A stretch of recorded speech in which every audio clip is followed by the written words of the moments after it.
Cold. Face, Annie said, her teeth chattering. Yeah, said Jack. His breath billowed white into the sharp air. I feel like a fat brown bear, said Annie. Jack laughed. He and Annie were covered with fur from head to toe. They wore fur pants, fur mittens, knee-high fur boots, and long fur jackets with fur hoods. Welcome to Alaska, said Jack. He pulled up his hood and tied it tightly under his chin. Annie did the same. Then they looked out the window together. The treehouse had landed in one of a few trees at the edge of a snowy field. Beyond the field was a coastal town.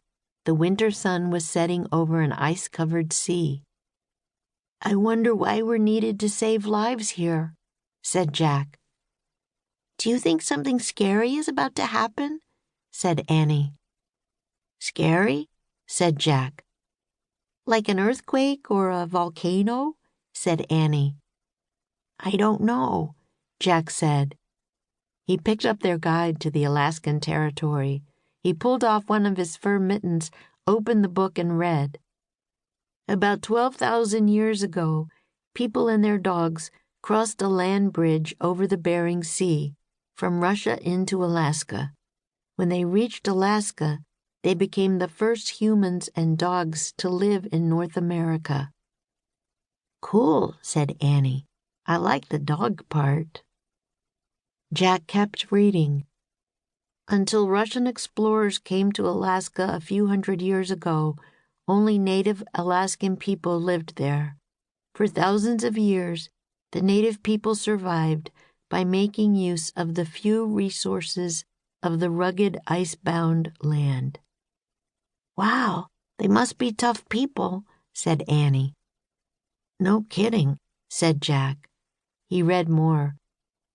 In the late 1800s, the United States purchased Alaska from Russia, and it became a territory of the U.S. That's why this guide is called the Territory of Alaska, said Jack. It's from 1925. That's before Alaska became a state. Got it, said Annie. Okay, let's go find some lives to save. Wait, said Jack. Where's our magic? Check your pockets, said Annie. Annie pulled off her mittens, and they both reached into the big side pockets of their parkas. Got it, said Jack as he pulled out the tiny gold box. Me too, said Annie. She held up the tiny stone box.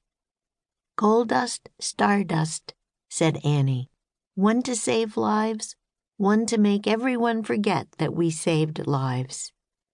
Yup, said Jack. Let's not lose them. They tucked the boxes back into their pockets and put their mittens on.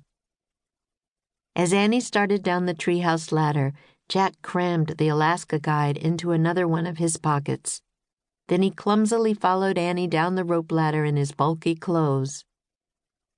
As they started across the snow-covered field, their boots squeaked in the snow. Jack's throat hurt from breathing the dry, cold air. In the fading winter light, they crossed a bridge and walked along a frozen creek until they came to a boardwalk that ran along the ice-bound seashore. A sign said, Front Street. The town was empty.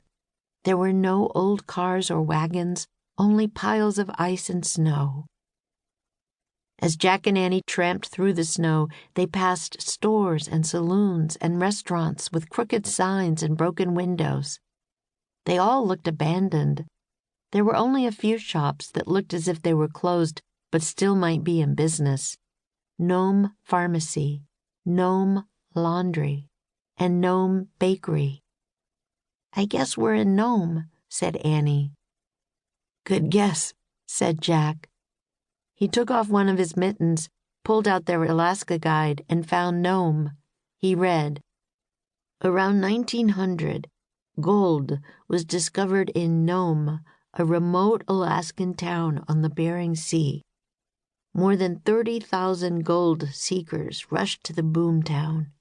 But within 10 years, Nome's gold rush was over, and the town fell on hard times.